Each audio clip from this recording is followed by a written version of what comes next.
Assalamualaikum warahmatullahi wabarakatuh. So hari ini saya nak brief sedikit berkenaan dengan lesson plan, macam mana perjalanan pembelajaran subjek MEC 211 Strength of Material pada semester ni. Yang pertama sekali, untuk course outline atau course information, kita ada sedikit perubahan on assessment. Yang ni untuk semester ni sajalah, dan student learning time. So kita tengok dulu kita punya course information. Untuk syllabus content kita tak ada perubahan, still kita ada 6 chapter sampai buckling of column. Cuma di bahagian assessment, instead of sebelum ni kita ada final exam 60 marks. So untuk di semester kita ada fully coursework. Kita ada 4 assessment. ODL tu adalah online distance learning. So kita ada assignment 1 30%, test 1 20%, assignment 2 30%, dan test 2 20%. Untuk assignment dengan test ni kita akan buat secara online. Method dia nanti saya akan inform daripada semasa ke semasa lah, macam mana dengan assignment dan macam mana kita nak conduct dengan test. Alright. Kemudian yang kedua adalah changes of student learning time. Kalau sebelum ni kita buat kelas secara face to face, tapi pada semester ni semuanya non face to face, and F2F tu non face to face lah. So setiap 1 jam lecture, student kena prepare untuk kelas ataupun student preparation time ataupun self study lah kita panggil, secara non face to face juga dalam tempoh 1 jam. Jadi kalau seminggu kita ada 4 jam yang student kena prepare, kena belajar dalam kelas.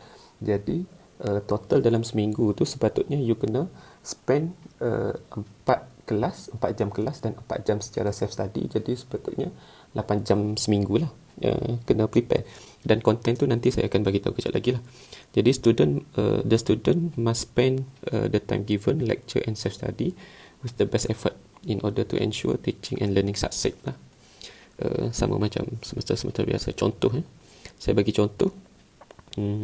Kalau kita tengok axial load, kita terus pergi pada chapter 2. Axial load sepatutnya kita kena habiskan chapter 2 ni dalam tempoh 9 jam, tak termasuk dengan tutorial.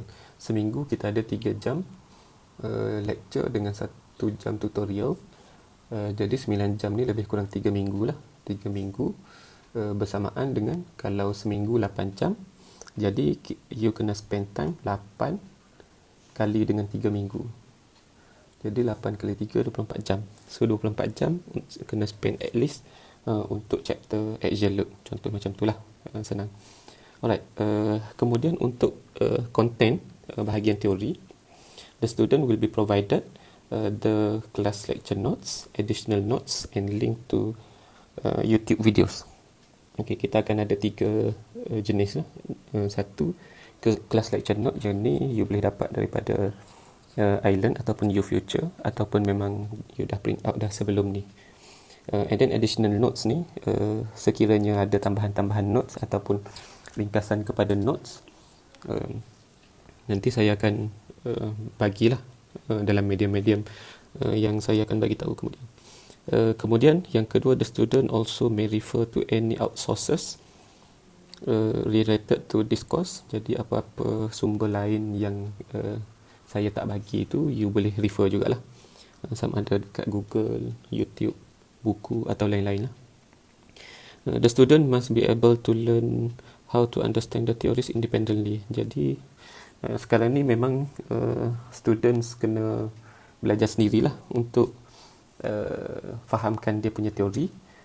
Lecturer cuma tolong semampu yang mungkin dengan provide apa-apa yang patut lah. Any Q&A can be held through WhatsApp group ataupun during live session. Kita dah sedia ada WhatsApp group, dan live session kita saya akan bagi tahu kemudian. Okey, kemudian untuk calculation, yang tadi teori dan calculation. So calculation ni kita akan bagi YouTube video solution links sebab dalam lecture note yang kita buat dalam kelas tu dia ada example. Jadi example tu kita akan record and then upload dekat YouTube. Nanti kita akan bagi link dekat YouTube lah supaya senang you nak refer step yang mana yang kita ajar dalam kelas yang kena dengan kita punya method lah. Okay, tapi tak semua example lah. Kadang-kadang example tu dah lebih kurang, jadi kita akan provide satu sebagai guideline je lah. Kemudian the students also will be given at least one question from the books, test or any sources, dan satu question from the past final exams. Jadi at least ada 2 untuk setiap subchapter tu. Akan ada satu soalan yang mudah yang kita ambil daripada buku ataupun past test, dan satu soalan yang ditanya di dalam final exam yang sebelum-sebelum ni lah. Dan kita akan cuba provide terus jawapan. Dan ketiga, the students are recommended to solve all the questions given within the time frame or within a week. Jadi kita minta students supaya selesaikan soalan-soalan yang diberikan lah. And then kalau ada soalan-soalan yang student boleh dapatkan sendiri daripada EQPS, boleh juga buat sebagai tambahan untuk fulfillkan masa 8 jam seminggu yang sepatutnya awak kena spend tu. And then any Q&A can be held through WhatsApp group and during live sessions. Kemudian yang ketiga, yang seterusnya, kita medium of communication. Kita ada 1, 2, 3 dan 4 medium lah. Satu, yang pertama adalah live streaming on Google Meet. Kita akan buat live streaming dekat Google Meet. Live streaming ni akan dibuat pada seminggu sekali. Yang tu bergantung kepada keperluan lah. Mungkin ada, mungkin tak ada. Kalau perlu kita akan buat lah. Memang seminggu sekali. This is optional but highly recommended if the students have no problem with the internet coverage and quota. Jadi kita kalau boleh nak galakkan semua join live session tu lah, sebab dalam live session ni juga kita akan discuss berkenaan dengan soalan-soalan yang diberikan. Pada masa yang sama kita akan explain on teori kalau ada sebarang confuse di kalangan student lah. Dan kita akan buat pada hari Rabu setakat ni sebab kita nak combine kedua-dua kelas. Jadi kita akan buat pada hari Rabu pukul 2 hingga 3, maksimum sejam lah. Ataupun kalau lebih ringkas lagi bagus lah. So kita akan buat dalam maksimum sejam, 2 hingga 3 petang. And then kemudian WhatsApp group yang kita dah sedia ada dalam group tu. Jadi WhatsApp group ni kita buat sebagai Q&A medium untuk short discussion ataupun instant feedback. Contohnya kalau ada yang you tak faham ataupun you confuse berkenaan dengan nak jawab soalan tu, boleh terus tanya dalam grup WhatsApp. Kalau dia punya explanation ataupun discussion tu tak panjang lebar lah. Dan saya mengharapkan student tak malu-malu lah untuk bertanya. Saya lebih prefer student tanya dalam grup instead of PM tepi, supaya seorang tanya dah boleh menjawab soalan untuk beberapa orang. Kalau setiap orang akan PM tepi, jenuhlah nak menjawab setiap seorang soalan. Kadang-kadang soalan tu yang lebih kurang sama. Okey, yang kemudian Telegram channel. Saya akan create Telegram channel. Tujuan Telegram channel ni adalah untuk bagi information. Sebab kalau WhatsApp group ni, saya risau banyak sangat conversation. Nanti information tu akan miss. Jadi information yang berkaitan dengan subjek ni kita akan bagi direct dekat Telegram channel. Jadi Telegram channel tu kalau you nak refer any information, you just refer dekat Telegram channel. Dan yang kedua, kita nak dapatkan instant feedback. Kita akan buat poll. Contohnya video yang you tengok tu, adakah you faham ke, ataupun separa faham ke, ataupun memang tak faham langsung ke, ataupun kita nak buat poll on